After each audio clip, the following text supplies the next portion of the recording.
E aí, pessoal, tudo bem? Sejam bem-vindos mais uma vez ao canal do Guache. Então, temos, né, depois de 25 dias de competição, nós temos os dois grandes finalistas da Copa do Mundo de Clubes da FIFA. Chelsea contra o Paris, que despacharam o Fluminense e o Real, respectivamente.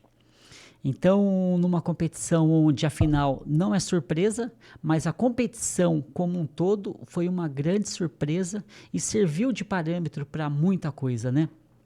Bom, vamos lá. Vamos entender então primeiro essa competição, né? Então a FIFA, pela terceira vez, aposta no modelo de Copa do Mundo de Clubes, né, baseado no modelo igual à competição das seleções. Mas tudo isso, né, a FIFA, ela caminha de forma tão voraz para cima de um modelo de negócio como esse, não porque ela é exatamente boazinha, porque ela quer ter participação na organização de campeonatos que envolvam os clubes, né? A FIFA, a entidade máxima do futebol mundial, ela tem domínio sobre as seleções, né, organiza as Copas masculino e feminino a cada 4 anos. Mas aonde corre o dinheiro mesmo, onde está ali toda a influência, é junto aos clubes. E a FIFA ela já vem tentando emplacar um campeonato onde consiga atrair a atenção e interesse de todo mundo, e parece que dessa vez finalmente aconteceu, né? Depois de briga contra os clubes europeus que não queriam, porque é férias deles, com as confederações, com os gestores lá e tudo mais, com os cartolas do futebol, ela conseguiu, a partir de influência de várias entidades do mundo todo, colocou muito dinheiro nisso, promoveu um campeonato absolutamente inclusivo e democrático, e com isso conseguiu organizar o futebol, foi quebrando barreiras e chegamos numa final com absoluto sucesso desse modelo, né? E quais os maiores destaques? Eu vejo que um dos maiores destaques foi o Brasil. O Brasil foi um dos grandes destaques, onde teve o maior número de representantes, 4. Todos os 4 passaram para as oitavas de finais, mata-mata. Dos 4, 2 passou para as quartas de finais. Desses 2, um foi para a semifinal e representou muito bem o Brasil, né? Nós tivemos a artilharia do campeonato, né? Então o maior número de gols da competição foi feita por brasileiros, então mais um destaque para o Brasil. Então o Brasil está saindo absolutamente fortalecido dessa competição, levou o nome dos seus clubes para o mundo todo, valorizou o seu elenco, valorizou a sua marca, né? Recebeu muito dinheiro, os times estão saindo com uma média de 200 milhões, né? 200, o Botafogo e o Flamengo que saíram antes na faixa dos 200 milhões, Palmeiras na faixa dos 250 milhões e o Fluminense 312 milhões, né? Então conseguiu aí valores absolutamente expressivos, né? Para o Palmeiras conseguir esse valor que ele arrecadou na Copa do Mundo, ele teria que vencer 5 campeonatos brasileiros, né? 4,5. Então é muita coisa, né? Nós tivemos várias outras também surpresas, né, nessa competição. A gente pode destacar a vitória do Al Hilal sobre o Manchester City na prorrogação, né? Então marcando a queda do City, uma vitória histórica da Ásia. O Al Hilal, que investe, a Arábia, que investe muito no futebol e está colhendo aí resultados. Nós tivemos a surpreendente vitória do Fluminense sobre o Inter de Milão, que foi semifinalista e disputou, tendo passado pelo Real e disputou a final com o PSG, venceu por 2-0 e reforçou ali o futebol brasileiro fora da América do Sul. Nós tivemos a surpreendente vitória do Benfica contra o Bayern de Munique, garantindo a primeira colocação no grupo C. Com isso, deu uma embolada do outro lado da chave, né, que tinha o Flamengo, foi o PSG e tudo mais.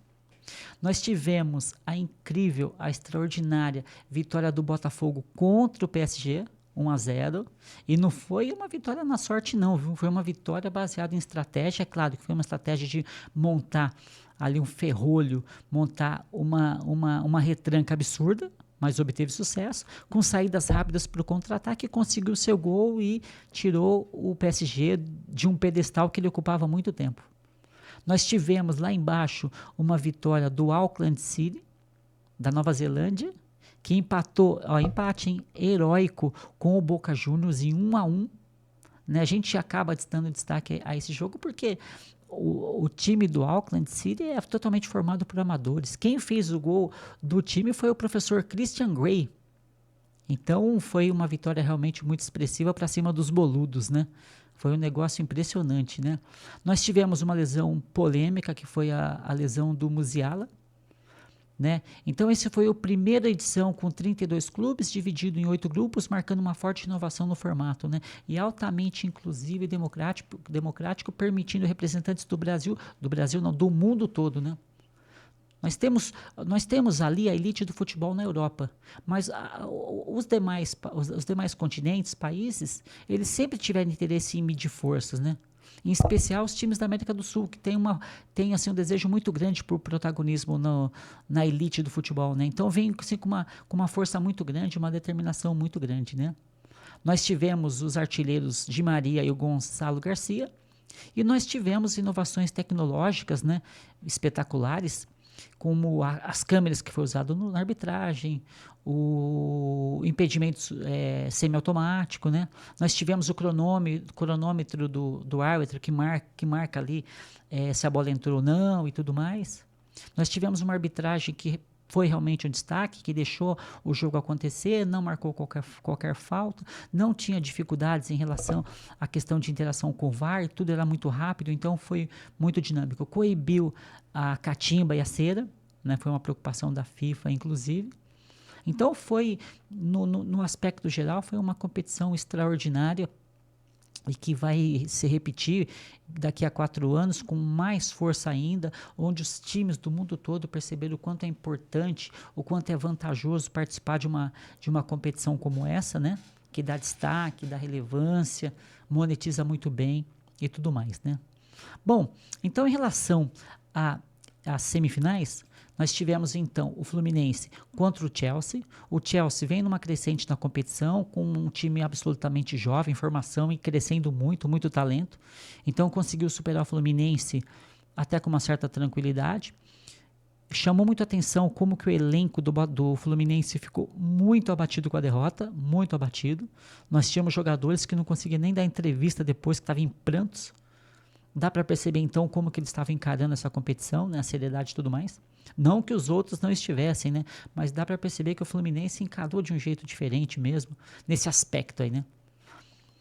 Nós tivemos então do outro lado, tivemos o grande jogo entre o PSG e o Real Madrid. Esperávamos muito desse jogo, realmente entregou, mas um lado entregou muito mais do que o outro, né. Tudo se resolveu no primeiro tempo, onde o PSG fez 3-0. E foi um primeiro tempo que eu assisti sorrindo. Eu me peguei sorrindo nesse jogo. Não estava sorrindo em demérito ao Real Madrid, que estava tomando um passeio. Eu estava sorrindo porque eu estava vendo um espetáculo que estava enchendo os meus olhos. Fazia tempo que eu não vi uma apresentação tão sublime de um time. Em todos os espaços do campo. Da defesa, do meio de campo, do ataque, nas alas. Foi impressionante a força e o equilíbrio do time e do elenco do PSG. O PSG mudou a busca que ele tinha por estrelas pontuais ali na equipe, e iria dar para eles projeção e protagonismo, e procurou montar um time absolutamente equilibrado, onde a grande estrela é o entrosamento desse time. Claro, são jogadores de máxima qualidade, mas o entrosamento está realmente bastante forte. E trata-se de um elenco absolutamente jovem, e com isso o PSG vai conseguir, né, a gente imagina que vai ter um protagonismo aí por muitos anos no cenário mundial, né?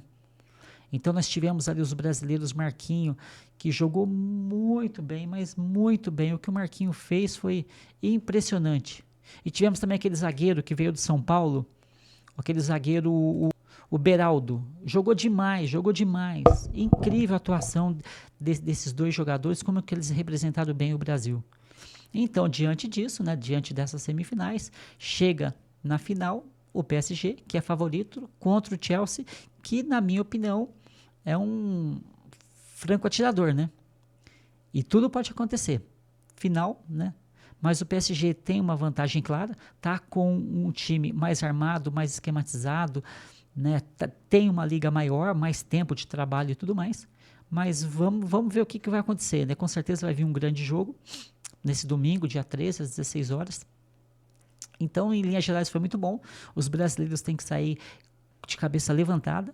O Flamengo tomou 4-0, né? Na verdade, eu tenho medo do Flamengo, porque o Flamengo ganhou do Chelsea. Se o Chelsea ganhar do PSG, eu não duvido nada o Flamengo entrar no STF pedindo para ser reconhecido como campeão mundial. Porque o Chelsea ganhou do PSG, mas o Flamengo ganhou do Chelsea. O Flamengo é fanfarrão, rapaz. O Flamengo é fanfarrão. O que acontece com o flamenguista? Agora eu entendi. Ele é um argentino disfarçado. É.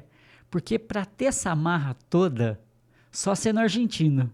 Então o Flamengo, o cheirinho, aquele que joga pau a pau, ele tem, né, essa coisa de se sentir a última bolacha do pacote, né?